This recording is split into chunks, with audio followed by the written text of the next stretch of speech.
Hello everyone, আজকে তোমাদের সঙ্গে শেয়ার করব একটা মজাদার রেসিপি। যারা ভেন্ডি খেতে একদম পছন্দ করো না তারাও চেটেপুটে খাবে, কথা দিচ্ছি।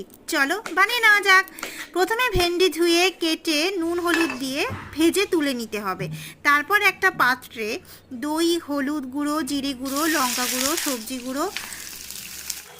হ্যালো এভরিওয়ান, আজকে তোমাদের সাথে শেয়ার করব একটা মজাদার রেসিপি। যারা ভেন্ডি খেতে একদম পছন্দ করো না তারাও চেটেপুটে খাবে, কথা দিচ্ছি।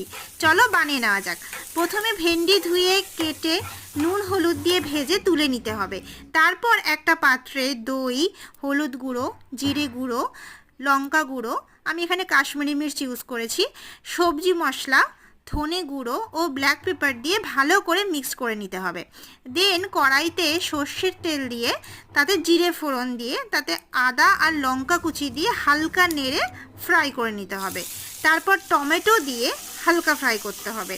নেক্সট দইয়ের যে ব্যাটারটা আমি বানিয়েছিলাম সেই ব্যাটারটা দিয়ে একটু কষতে হবে। তারপর ভেন্ডিগুলো দিয়ে একটু কষিয়ে নিতে হবে। অল্প জল দেবে, দিয়ে ভালো করে ফুটিয়ে যখন তেলটা ছেড়ে আসবে তখন নামানোর আগে একটু চিনি দিতে হবে, যাতে টক মিষ্টিটা ভালো মতন করে ব্যালেন্স হয়। আর তারপর গরম গরম ভাতের সঙ্গে দুপুরবেলা সার্ভ করে দাও। জাস্ট চেটে পুটে খাবে। টক ঝাল মিষ্টি একটা ব্যাপার আসবে যেটা দারুণ লাগে।